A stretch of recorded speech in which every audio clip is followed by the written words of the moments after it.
همین چیز مکتسباتی که در اینجا بود همه‌شی با همراه ترجمه کردن به تمدن اسلامی انتقال میگه که همین جند شاپور تا عصر 3 هجریه فعالیت داشت. این شهادت یک زردشتی است که در عصر ما است. نابود کردن علم فارس های و رومی ها از دست به دست مسلمانان یک افسانه است. این جدول برای اون ترتیب داده شده است که ما فقط دانشمندای ایران رو از اون استخراج کنیم 50 نفر. من فقط توانستم که 3 نفر از بین اینها زردشتی پیدا کنم. استاد گوند شاپور چیست؟ گوند شاپور این یک مرکز علمی فرهنگی قدیمی است و بسیار مهم است که در زمان ساسانی تشکیل شده است.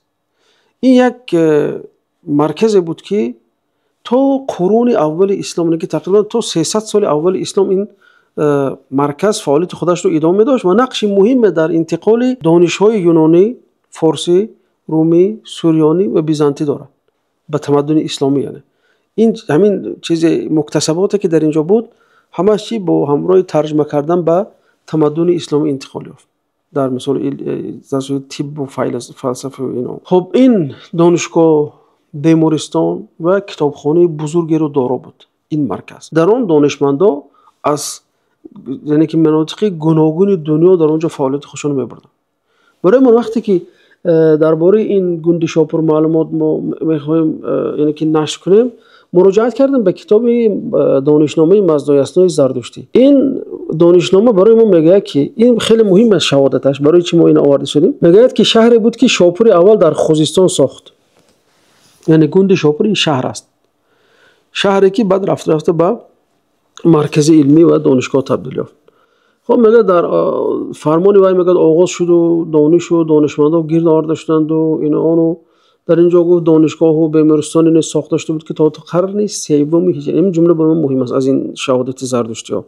تا قرن سوم هجری برپا بود. برای چه این جمله مهم است؟ یعنی که جهانگیر اوشیدری شخصی که این چیزا دانشنامه نوشته است میگه که همین جند شاپور تا عصر 3 هجریه فعالیت داشت.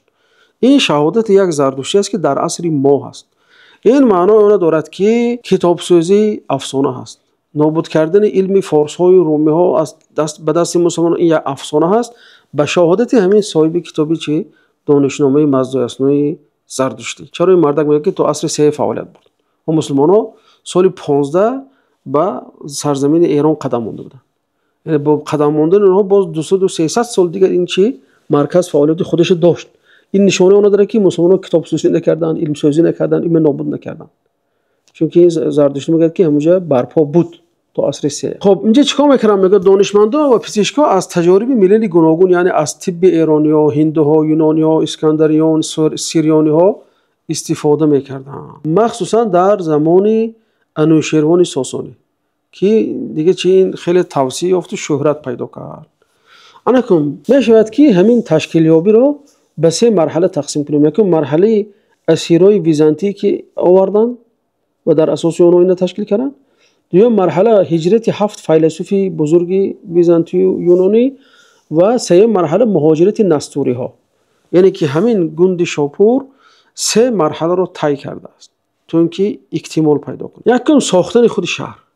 شاپور اول که وفاتش 272 میلادی هست پس از غلبه کردن بر ولیریان که تقریبا وفاتش سال 260 است امپراتور روم بود و در نبرد روها امروزه منطقه شانلی اروپای ترکیه در اونجا میگه چی کرد؟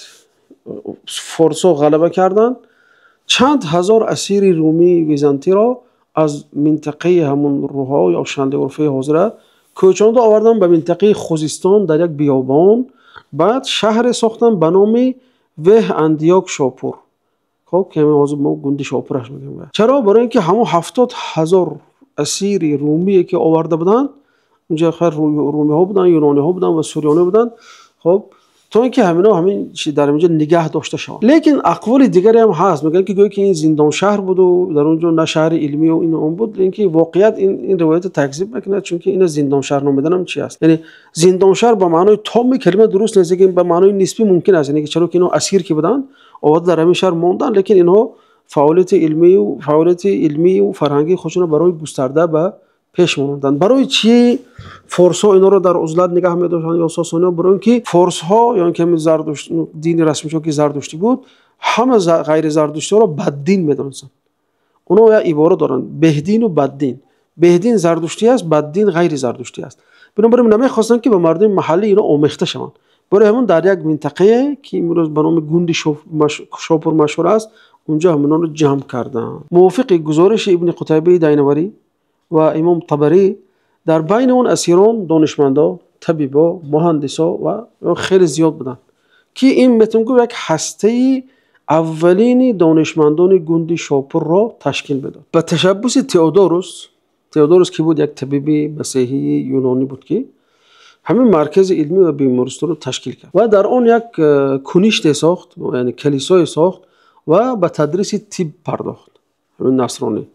و گوند شاپور بعد از سالها به یکی از مرکزهای مهمی طبی تبدیل یافت. در آثار باقیه ابوریحان بیرونی میگوید که شاپور اول از این دانشمندان رومی خواست تا آثار یونانی را در طب و نجوم و فلسفه به زبان پهلوی ترجمه کنند.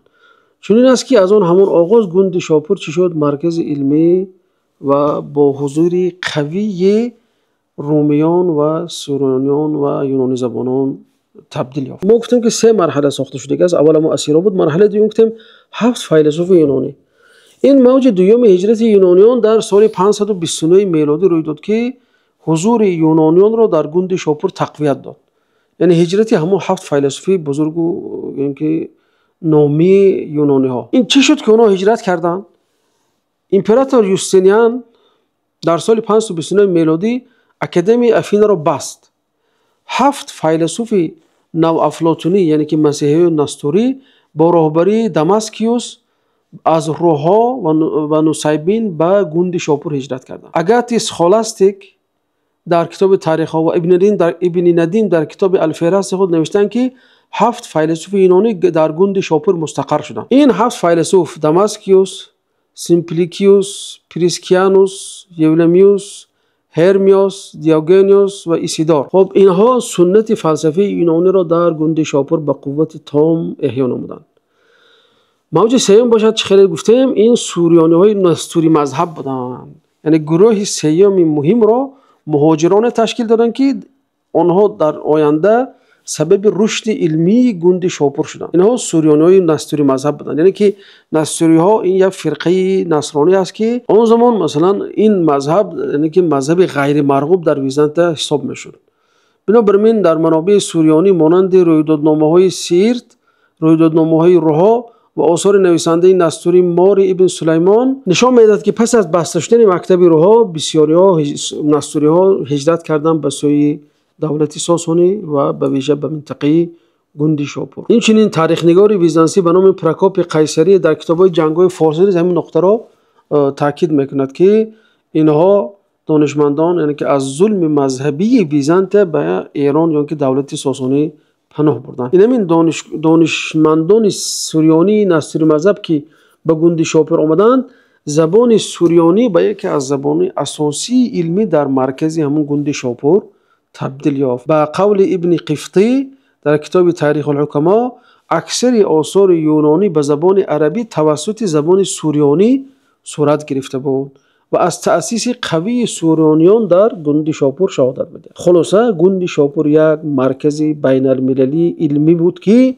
به جز دانشمندان رومی و یونانی و سوریانی از سرزمین‌های گوناگون و مختلف دانشمندان برای تعلیم و تدریس می آمدند و دعوت می شدند. مثلا دانشمند هندی برای انتقال دانش هندی که توسط برزویه یعنی که سال وفاتش تقریبا 590 میلاد این آدم دعوت شد به گوند شاپور. دانشمند صینی یا چینی برای تدریس طب.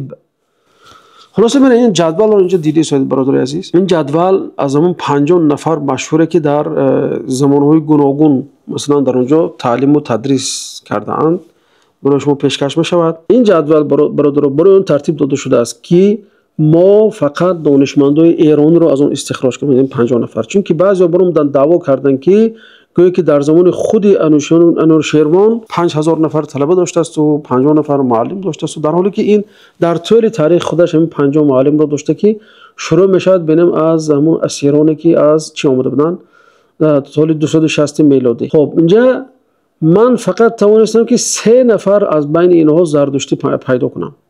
از بین اینها زردشتی ها یکمش همون زن به نام آزادوخت است و یک ارمن به نام تریدات است، یعنی که ارمنی زردشتی است. اینو دو نفرن. سومش برزویه هست که این مثلا کارش تیپ بود و ترجمه ادبیات بود. اما آزادوخت میگن که این زن شاه بود، بعد اون که شفا یافت، یعنی که رمزن گویا که همون رئیسی اون که اداره بیمارستان رو به عهده او سپرده باشند. خب یعنی که هیچ کار نمیکردم، چون یک ملکه و شاهزاده هم چون یک راهبری میکرد گویا که اونجا رو. و اینجا همین ارمنی هست که یکی دیگرش کی از برزویه هست. خب اینجا باز ببینیم اگر بسیار شخصیت ها هستن، عموما شخصیت های فارسی یا اینکه ایرانی 6 نفر است. یعنی وقتی ایرانی گفتیم اینجا ما همون ایرانی فارسی زبانش هم در نظر داریم و غیری فارسی زبانش هم. مثلا اینجا مثلا ممکن که ایرانی باشد سریانی باشد، ایرانی باشد ممکن عربی باشد، ایرانی که اینجا چه خیلی دیدیم ارمنی هست، چون که امپری که بود اونجا مردم به هر زبان گپ می‌زدن. اینا بریم 6 تا ایرانی است، از بین اونها 14 تا یونانی هست، 21 تا سوریانی هست، 2 دانه هندی است و 4 تا عرب است. در طول همون چند صد سالی که فعالیت برد، از سال که 260 میلادی اگر شروع کرده باشن اگر تا دیگر 940 یعنی که 950 میلادی رو در ادامه همین چند صد سال فعالیتش همین 50 معلم مشهوری که در اونجا بود و یعنی که خیلی در اینجا دیده شده. اما از جهت دینی باشد ببینید اینجا 32 نفر مسیحی، یعنی که مسیحی یا نستوری بودن یا یعقوبی بودن. اینا نستوری یک فرقه نصرانی هست و یعقوبی هم یک فرقه دیگرش است. 32 نفر از این فرقه بودن، یعنی که از بین از 50 نفر 32 نفرش چی است؟ نصرانی هست. 7 نفرش بت پرست است. خیلی تاکید کردیم 3 نفرش زردشتی است. یعنی از اون 6 نفر ایرانی که اینجا فعالیت کردن 3 تاشون زردشتی است، 3 دیگرشون چه یا نصرانی است یا بت پرست است یا دیگر چیز. خب و 3 نفرش گوناگون است، دیناشون هر خیلی است و 3 نفرش نامعلوم است و 1 نفر هندو داریم از بین همین شخصیتی که اینجا نامشون ذکر شد. و وقتی که نظر میکنیم اون زردشتی که اونجا فعالیت می‌بردن، یعنی که یا در فلسفه کار کنن یا در ریاضیات کنن یا که اداره بیمارستان گفتن که وای زن رمزن، یعنی که یک دختری شاه بود چی میکرد و اینکه ترجمه و ادبیات فعالیت برده هستند. یعنی خلاصه گوند شاپور همین است برادر عزیز. از این معلوم میشه که اینا مهاجرای یونانی تشکیل کرده که یک مرکز علمی بود که رومی‌های ویزانتی‌های سوریانی نستوری تشکیل کرده هستند. خب و در اونجا نقش فارس‌ها خیلی کم بود، چون که این شهر یک زندان ماننده بود که 70,000 اسیر را آورده اونجا جا کرده بودند و به سبب یعنی که چیزای دینی که داشتن، تحمل ناپذیری دینی که داشتن، با اونها آمیخته شدن را زردشت‌ها کاری خوب نمی‌دانستند، بنابراین اونها را بددین می‌نمودند. اونها در یک منطقه معزول بودند. با وجود همین توانستند که یک اونجا یک فرهنگ و یک تمدن سازند که بعدتر البته از این تمدن فارس‌ها نیز استفاده بردند و از فارس‌ها به مسلمان‌ها انتقال یافتند. که اینو فعالیت این کدام مخصوص شد گوند شاپور؟ وقتی که در بغداد بیت الحکمه مثلا چی شد تشکیل شد و اکثر کتاب‌های اینجا که بود دیگر اونجا بردند و از این کتاب‌ها ترجمه شد و گوند شاپور به درجه دوم فرامد، چون که پایتخت همیشه پایتخت است دیگر. خلاصه دوستان عزیز، دیدیم که مسلمان‌ها کتاب ساز نبودند، علم نابود نکردند، بلکه آمدند هر چی که در گوند شاپور بود از اون استفاده بردن، از اون ترجمه کردن بردن، دیگر همون بیت الحکمتی که در بغداد بود اون غناوت بخشیدن. ببینید دوستان عزیز، هیچ وقت دعوا نکنید که مثلا همین تمدن فقط مسلمان‌ها تمدن ساختن یا غیر مسلمان‌ها تمدن ساختن. این گپ خطا است. تمدن هم مثل آفتاب است که از یک جا به یک جای رخت می‌بندد، از قوم به قوم می‌رود تمدن. این مثلا تمدن اسلامی که هست، ببینید اینجا وقتی که این کتاب‌ها ترجمه شدند و مسلمان‌ها اونها رو عملاً تطبیق کردند، یک جهش در علم بشریت شد که تمام بشریت از اون استفاده برد. این نه تنها خود مسلمان‌ها. بنابراین مسلمان‌ها از دیگران استفاده بردن، دیگران اومدن از مسلمان‌ها استفاده بردن. این تمدن همه خیلی است. پیامبر هیچ وقت دعوا نکردن که فقط من مثلا نیکی‌های آوردم، بلکه حدیثشون میگه که بعثت لأتمم مکارم الاخلاق، من آمدم تا اینکه مکارم اخلاق رو پره کنم و تمام کنم، پرتر کنم. دیدید؟ یعنی که معناش این که پیامبر من اعتراف دارم که پیش از منم مثلا مکارم اخلاق بود، لیکن من آمدم تا اینکه اون رو پره کنم. این چون تمدن اسلامی هم وقتی اومد، ما نمیگم که از صفر سر کردن مسلمان‌ها، بلکه اون چیزی که اون معلومات‌های بدایی‌ای که اونها داشتند، مثلا پیش از اسلام، چی یونانی‌ها، چی سوریانی‌ها، چی ایرانی‌ها، چی هندوها، اونها بالاش کار کردن، اونها یعنی که اون چیز عملاً تطبیق کردن و بنابراین به یک جهش رسیدن که هیچ کی نرسید، چون که اسلام ترغیب به خوندن میکند. اولین آیت قرآن این خوندن است، بخون است. برای وقتی که تطبیق شد مسلمان‌ها پیش رفتن. وقتی که مسلمان‌ها از بخون دست کشیدن، امت آخران و امت پسترین شدن دیگر از جهت علمی و از جهت مثلا پیشروی. بنابراین تا مسلمان همین اقرا و بخون رو با که آستین بازی مستحکم نگیرد پیشروی کردن نمیتوند. خداوند نگهبان شما تا حلقه آینده و السلام علیکم.